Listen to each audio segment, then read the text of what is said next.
بالله من الشيطان الرجيم.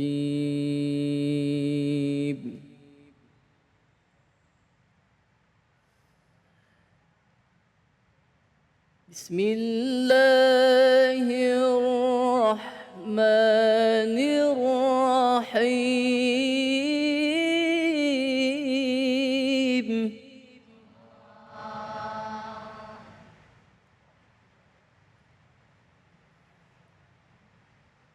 والعصر إن الإنسان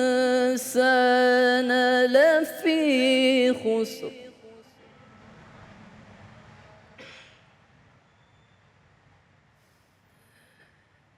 إلا الذين آمنوا وعملوا الصالحات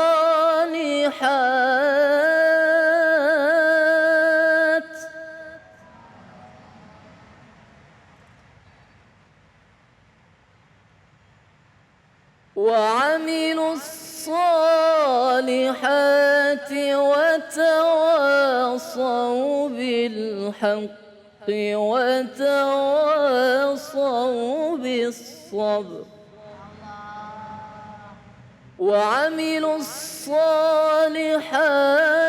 وتواصوا بالحق وتواصوا بالصبر. صدق الله العظيم.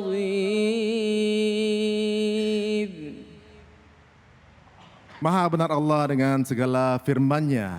Pemirsa, Anda masih menyaksikan Cahaya Hati Indonesia. Masya Allah, di sini masih semangat ibu-ibu semua? Masih semangat. Nah, berikut ini.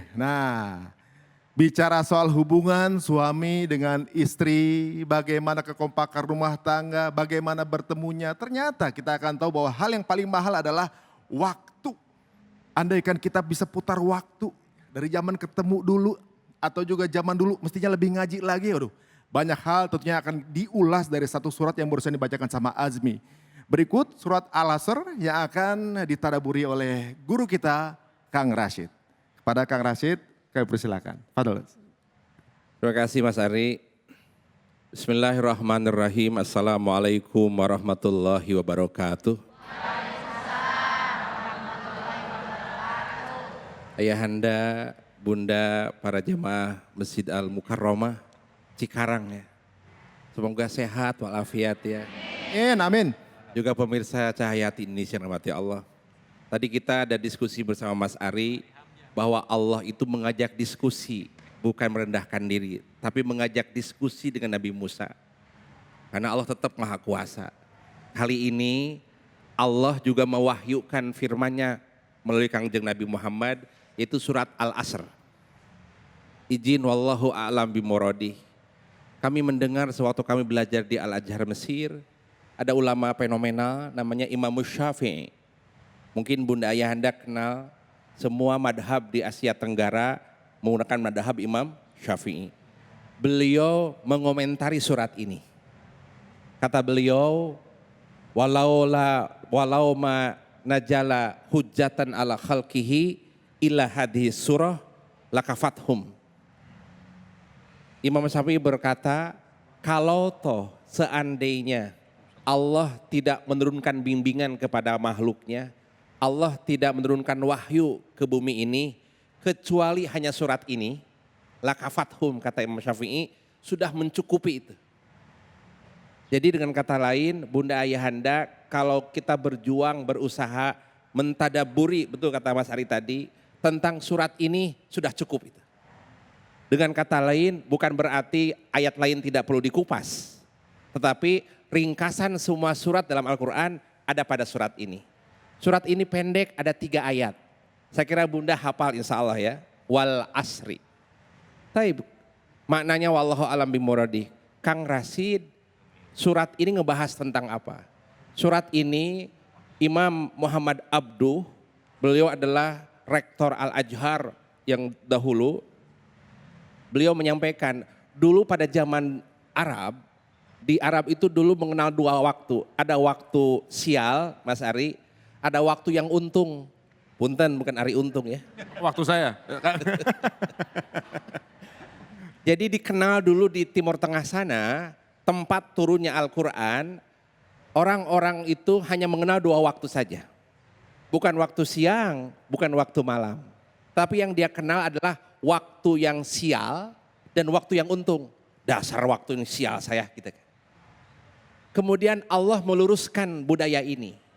Waktu itu tidak ada yang sial, waktu tidak ada yang untung. Maka Allah turunkan surat ini untuk mengkanter, untuk meluruskan budaya itu. Nah kadang kita suka lupa menggunakan waktu itu, sering salah menggunakan waktu. Tahu-tahu kok sudah beruban ya? Tahu-tahu saya kok stroke ya?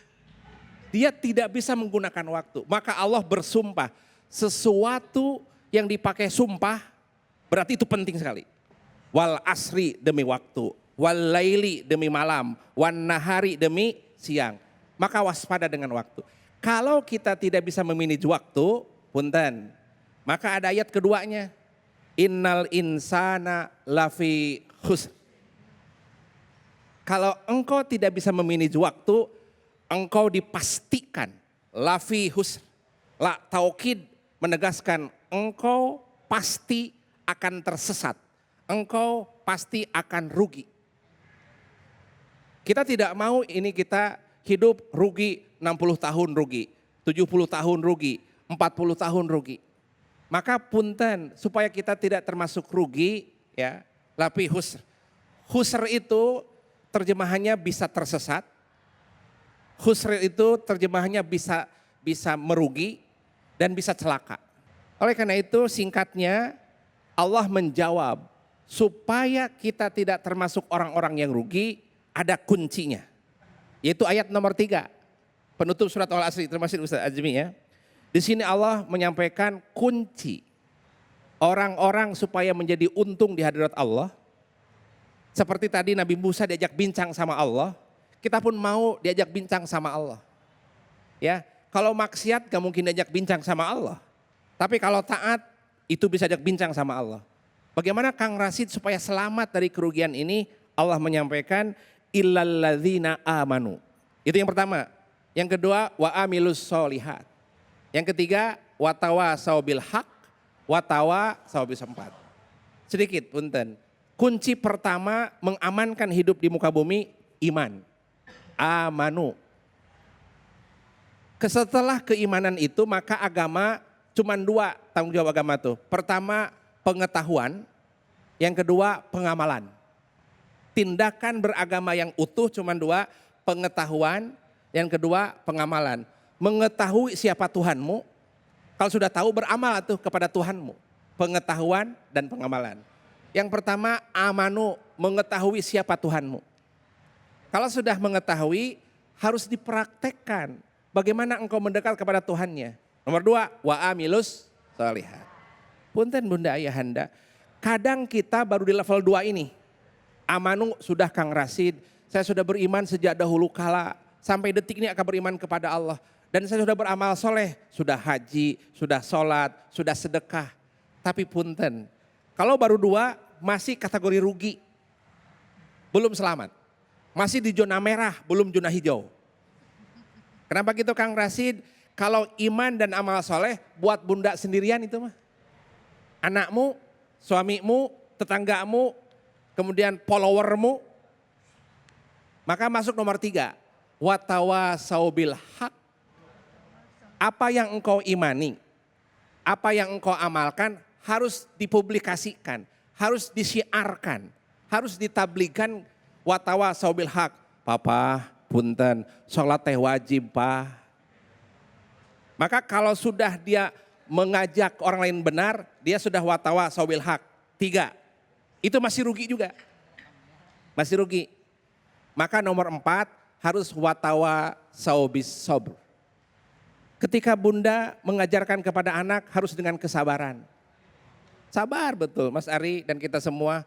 Tentang kebenaran gak bisa sekali disampaikan, harus berkali-kali. Maka kalau 4 ini sudah dilakukan, insya Allah engkau termasuk orang-orang yang beruntung Mudah-mudahan pemirsa ini akan menjadi hikmah buat kita semuanya dan kita bisa manfaatkan waktu kita semaksimal mungkin agar menjadi orang yang beruntung. Amin. Jangan mana-mana pemirsa, kita akan kembali lagi. Tentunya juga yang berikutnya kita akan mendengarkan tadabbur surat Al-Maidah ayat 2. Wow. Masih di sini di Cahaya Hati Indonesia.